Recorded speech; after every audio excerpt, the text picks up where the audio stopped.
Hi and welcome to another episode of Midlifers. We have a very special episode. So Jeff Bridges actually sent us a camera. Nah, just kidding. So one of our viewers reached out to us.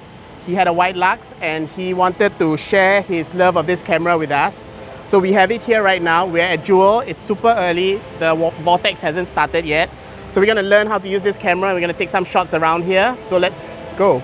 All right, so this camera, as you all know, it has a turret lens.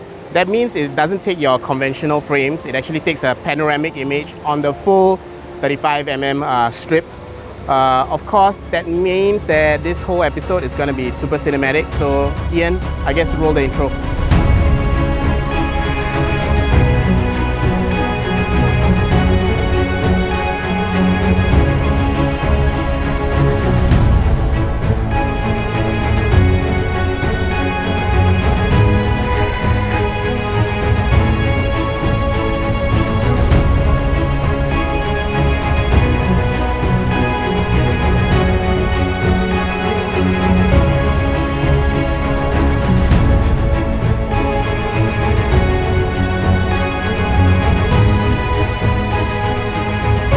So this is the Widelux F7. This is the Model 5, okay?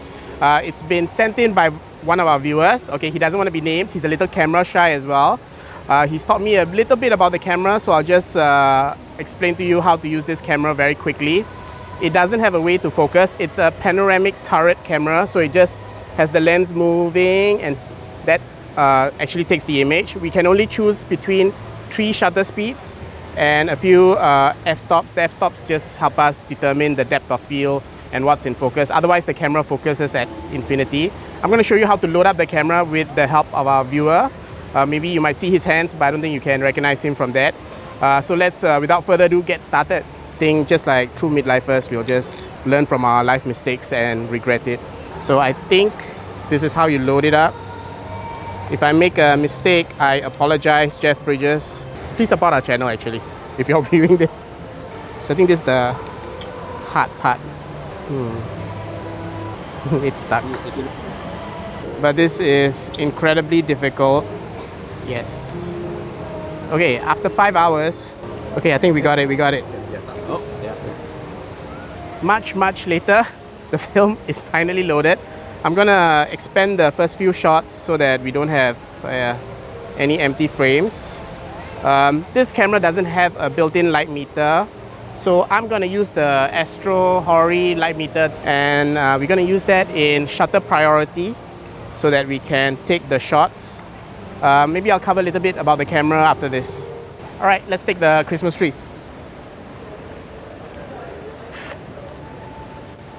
Since this is panoramic and cinematic videos, right?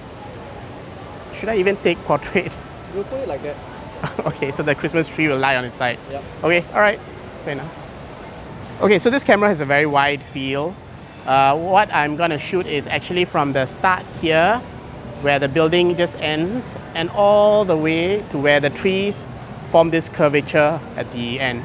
So that's what I see. I don't know whether that's the image we'll get, but let's see and see how wide it actually is. Okay, done. Let's go.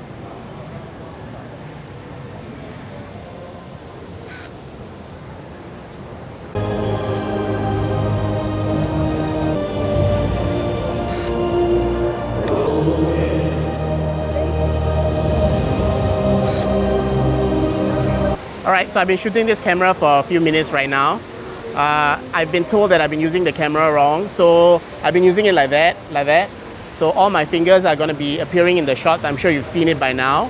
But now I'm going to shoot the camera like this from now on. The camera is quite limiting in use in the sense that the apertures are limited and the shutter speeds are even more limited. But I think it's a fantastic creative camera because it really makes you think. It really makes you think about every shot.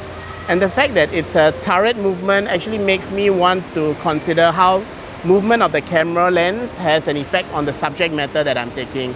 So I'm gonna probably take like the vortex itself and see whether like doing a portrait image, there's any effect on the water falling down against the turret or together with the turret. Maybe you can compare afterwards. Of course, this is a vintage camera. It has a few quirks. So I guess when Silvergrain and Jeff Bridges, they released their version in 2025, I'll be quite keen to see what the outcome is. I just hope the price point isn't too expensive, because this is actually quite a fun camera. I would put it very close in line with Hogger cameras, not in terms of build quality, but the amount of fun I have while shooting it.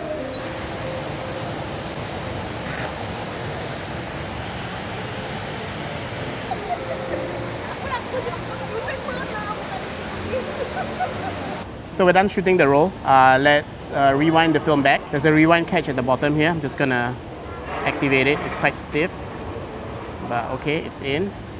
And then we just turn this based on the arrow here. My hands are tired, man. And I think I'm like probably 1/3 the way there. The joys of analog, you know, silver bridges, whatever you're gonna call your company. You know, please make an easier rewind as well. A decade later, I think the film has finally unwound. So let's see. Yep. As is true Midlifer fashion, it's raining again. So that's why we're indoors. But I'm going to show you how to use the camera. So how you reveal the film spools, all that is by removing the film back. How you do that is very simple. You just turn this knob up and that releases the catch here. And you can remove the whole film plate. Normally you'll insert the film here, you'll go under this barrel cylinder, and then you'll go over, and then you'll go under, and then you'll make sure it catches to this. To wind the film, it's very simple. You'll just turn this knob. It will actually reset the lens to its original position and advance the film forward. Then once it is at its end, it will stop on its own. Normally you'd have to meter this yourself. I've been shooting at a shutter speed of 1/50. So for this camera, I think it's quite useful to actually use it in like shutter priority mode, or put your meter to shutter priority. Then you would use this scale here to determine your aperture. So when I move the aperture here, you can actually see it move on the ring itself. I don't know, can you see it? Yep. Yeah, so you can see it move, so it's coupled manually. The aperture is demarcated by this tiny little red dot, something like that, okay? Then after determining the shutter speed, the aperture, and you're happy with the outcome, just make sure you don't keep your fingers at the front, because actually all this will be caught inside the frame of view. If you can, adopt like a claw grip. And at the same time, make sure the whole camera is level, because this will be a bit more prone to rotational errors when you take the image. It's very easy to make that mistakes, especially in pano. And then when you're happy with the image, just take a shot. So I'm going to just take a shot right now, and it will look something like that. Okay? So before we load the camera, of course, we remove the film back. Make sure you switch this to the rewind lever, rewind side. Okay? You slot this, pull this up, slot this in. Okay? So we're going to go under this pin first, so you can see how it easily got into the right spot. I'm just going to pre-bend the film a bit, because the next part is the toughest. Okay, so we're gonna slot it in here, and I hope it goes in right. Okay, there we got it. Then once you're through, it will actually catch on the teeth here, but we got to make sure that we're able to slot it into this spool. So you'll see that there's like this plate part here that has a slight opening, so we're going to slot it into that component. So I'm just gonna slot it in. Okay, make sure it's nice and tight. Oh, I think it might be helpful at this point to switch it to advanced. So at least this is engaged as well. It will help to rotate the, yep. So once you switch it to advanced, you should be able to, yeah, so I'll just wind it and put the film back in correctly. And then close it.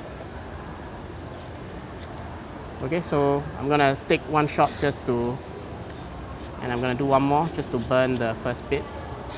Okay, then we should be ready to shoot, just advance. Whenever using this camera, just make sure you fully cock it before you turn the shutter speed. If not, it will actually make the camera spoil itself, and then you will have to CLA it. This camera, unfortunately, the shutter, or sorry, the film counter doesn't work, so you have to mentally remember how many shots. I can't remember how many we took, but if I had to guesstimate, probably like 17 to 20 shots. Yeah. One thing you might notice is that the shutter speeds are actually just 3 defined stops. And they're limited to these 3 defined stops because it is simply determined by how fast this turret actually moves. So at faster shutter speeds, the turret just moves faster. At slower shutter speeds, it moves a lot slower. So that's why it's a bit quirky in that sense. But I guess it gives a lot of creative play if you want to really think about the effects of motion and shutter speed. And it's kind of funny how the shutter speed is coupled to just the motion itself and not really like a true shutter speed. Oh wait. Okay.